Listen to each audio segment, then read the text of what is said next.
Hi, this is John Byrne with Poets and Quants. Welcome to another edition of Handicapping Your Elite MBA Odds. I'm here with my partner in crime, Sandy Kreisberg, the HBSGuru.com. We've got a very interesting candidate here, John. We're calling him Mr. 780 Butt. Right. And there's a number of butts. And that's a head scratcher, though, because if you hit a 780, man, you've knocked it out of the park. Yeah. But what? Okay, well, let's get into the basics. He's a 25-year-old American white male, lives in New York City, LGBT, and he went to a school that's a top 20 school, but in this... No, he calls it mid-Ivy. Think Columbia Penn. No, but that's after, right? Because he went to a top 20 school, and sophomore year he transferred out. I'm sorry. Yeah. And went to mid-Ivy that he calls Columbia or Penn to major. This is part of the butt, yeah. Yeah. His schooling is he starts out at a top 20 school. He gets a 4.0. He transfers to Columbia, Penn, Ivy type school, and then he said there was a personal family event. Yeah, a hiccup of some kind. It sounded a little more than a hiccup. So the 4.0 then became a 3.0. So that's one of the butts. Right. And 780, 4.0 at a mid-tier school, transfers to an Ivy school, grades go down dramatically to 3.0. Right. So that's one big butt. Then he gets a job at a large commercial bank. In our world, that's another butt because that's not a selective job or particularly job that people like. Chase City B of A is sort of the one of those companies he's working at. Doing credit underwriting and risk management, not necessarily a sexy job. But there's another but. Yeah, he's been promoted the equivalent of 3 different positions within 2 years, less than 2 years.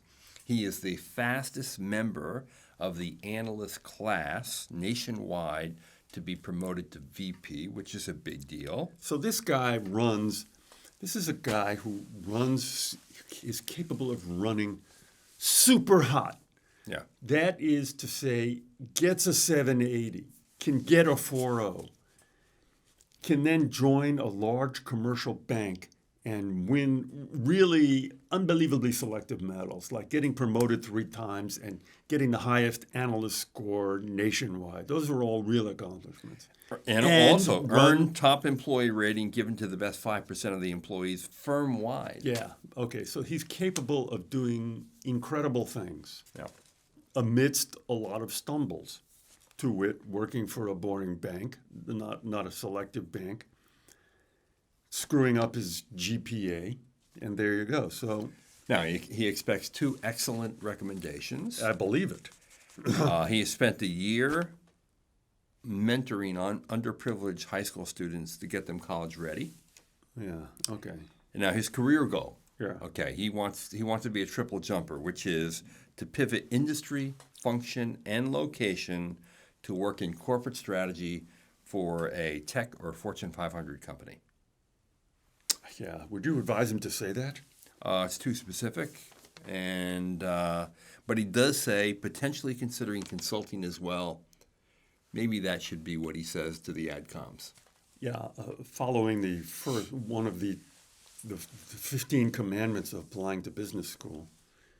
And incidentally, what thou cannot go wrong claiming you want to be a consultant.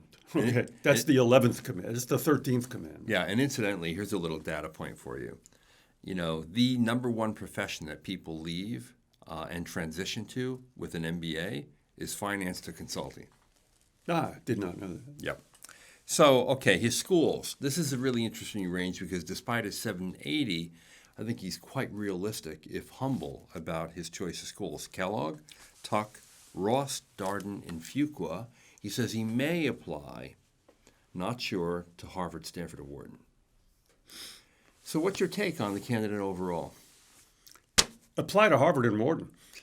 Not getting it. This is not Stanford, despite the 1 year of mentoring people. It's not a classic do-gooder. Their mouth would water over the 780, believe me. Stanford is as big a GMAT sucker as there exists on the face of the planet Earth, but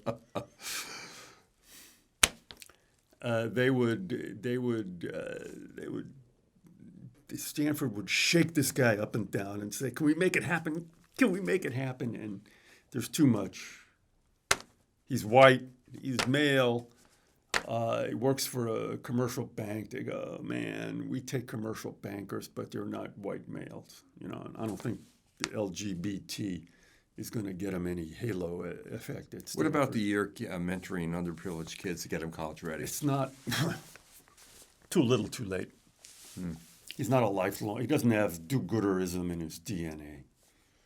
Okay. Well, that 780 though was very sexy. Well, Okay, believe me, man. I don't think I'm minimizing it.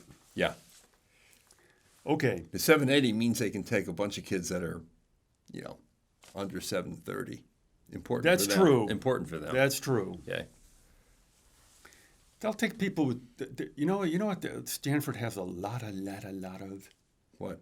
people who have a 760 GMAT, and the rest is totally fine. Yeah.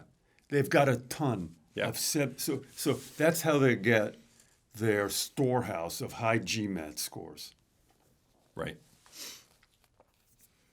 Okay, so you don't think he's getting to Stanford, and so his chances here are 20%. Yeah. The question at Wharton, it becomes interesting because they're also. Oh, they're taking this guy. You think? Oh, man, that's 780. You can't. No, they're not going to walk away. John says he's going to Wharton. He could They're be. taking this guy at 780, definitely. I mean, the question is Wharton good for him? Yeah, Wharton's great for him. It would get him back in the Ivy League. He could, if he got his head straight and solved the hiccup problems. This guy, I get a feeling this guy, in the right situation with the right mindset, is an unbelievable performer. Yeah. And he's proven that with the 780. Yeah. He proved it with the 4.0 in his freshman and sophomore year, and he proved it at this tundra bank, boring snowscape, frozen number crunching bank where he managed to have some incredibly selective accomplishments. All true. So Wharton, you're saying it's... So if he got to Wharton and things aligned, this guy could be the valedictorian. I could see that easy. Yeah. Okay. What odds? 50? 40? 40, 50? Well, whether Wharton sees what I've just said is unclear. They might just not get over the silver job with the big bank and the low GPA. The low GPA for them is just a beauty contest issue. There's no question about whether this guy could do the work at Wharton. It's got to be 40%, 50% at Wharton with a 780. I'm calling it 30 to 40%. Oh, you're conservative. Wharton is, you'll have to show me a lot of people at Wharton who are off the grid. This guy's off the grid a little bit. A little bit. You show me the white males at Wharton who are off the grid. Yeah. You're the one who goes out and visits these places. Have you met any?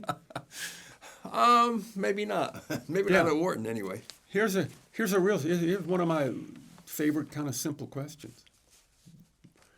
American white males at Wharton from commercial banks. Just state it that way.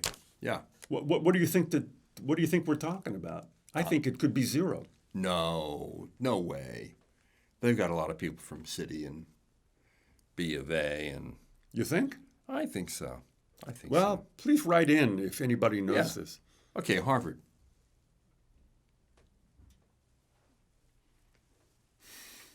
You're doing your mind dance. I'm actually thinking. Yeah.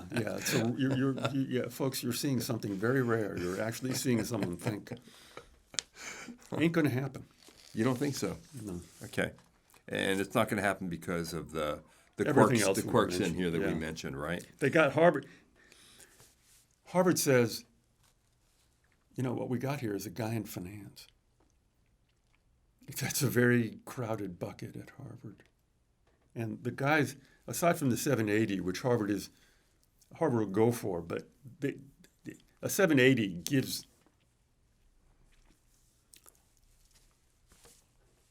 Harvard, Stanford, and Wharton all like 780s. Harvard likes it the least. Okay, That's true.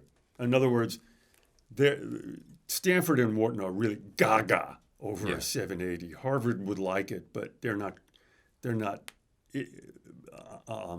entranced by it. Yeah. Yeah. Stanford and Wharton, when they see a 780, they go into a trance. Okay, Harvard. So what we got at Harvard is a guy in the finance bucket. Harvard's got a lot of guys with 760s, and they'll say, screw the 20 points. We'll take the 760 guys from gold-plated PE firms. Right. Thank you very much. Right. Okay, so Harvard 20%. Yeah. Okay. So now let's get to his target schools. I think his chances at every one of these is exceptional. Kellogg, Tuck, Ross, Darden, Fuqua. Start with the highest ranked school, Kellogg. Well, John, you may have to take over this. I don't have a real other side of the decimal point sensitivity toward the difference between Ross and Fuqua. Do you? Oh, yeah, sure. Fuqua is actually great at looking holistically at an MBA candidate. The 70-80 obviously is gonna just throw him off the pile at every place here, but he wouldn't need a 780 to get into Fuqua. I think Kellogg, he's a good candidate for Kellogg, because if you look at the data in the last 5 years, the one prominent school that has increased its GMAT score more than any other is Kellogg, and yet we don't think of them as, a GMAT-centric school.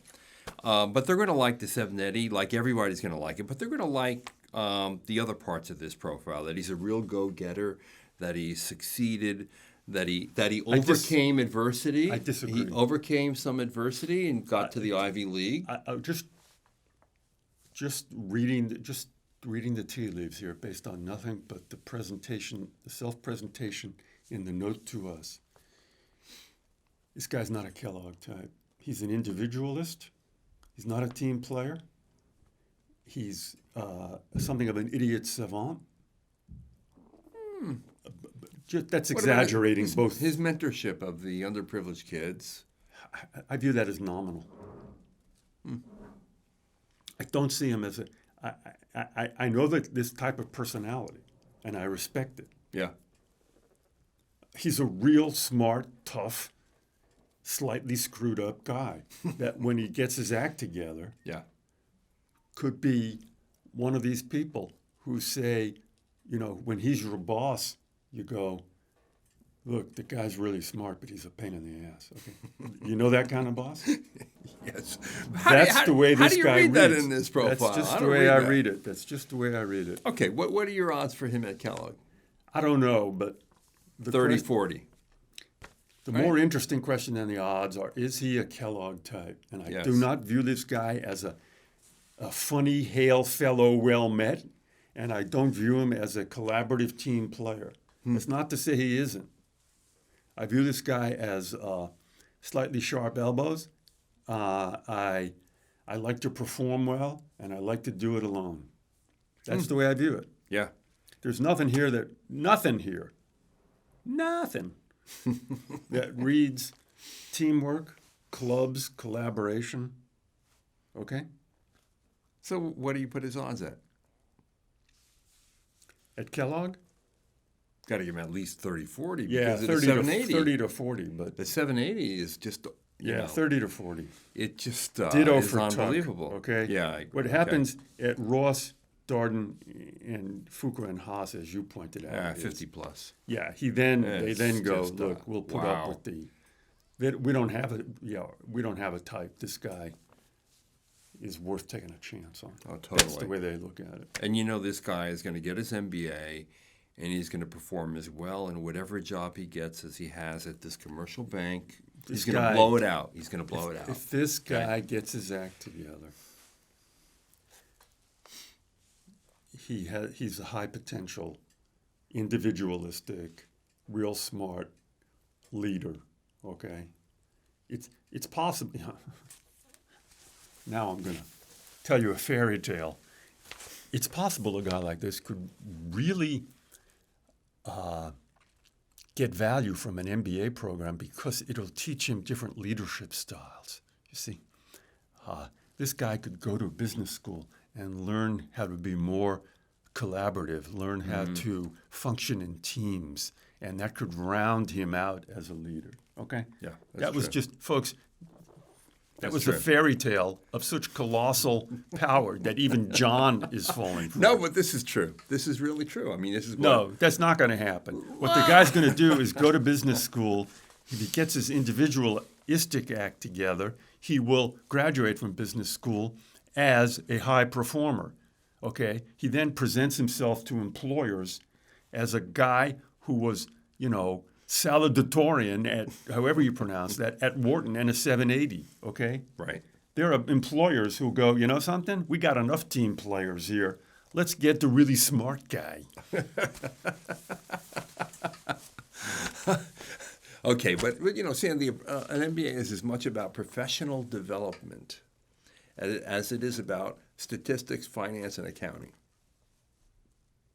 You're making a funny face. You don't believe it. No, I do believe it. They sand down John, the rough edges. No, Okay? John, let me tell you, I do believe that. Yeah. And do you know how much it is about either? Zero. That's my point. It's not about any of that stuff. It's just about meeting friends and making connections and getting in. An MBA is about getting in. Well, you're getting in. You're going to make connections. You're going to get a great job. We're cheering for you, right? Yes. Yes, indeed. All right. This is John Byrne with Poets and Quants. I'm here with Sandy. Shalom. Shalom. HBS, the HBSguru.com. We'll see you on the road to your MBA.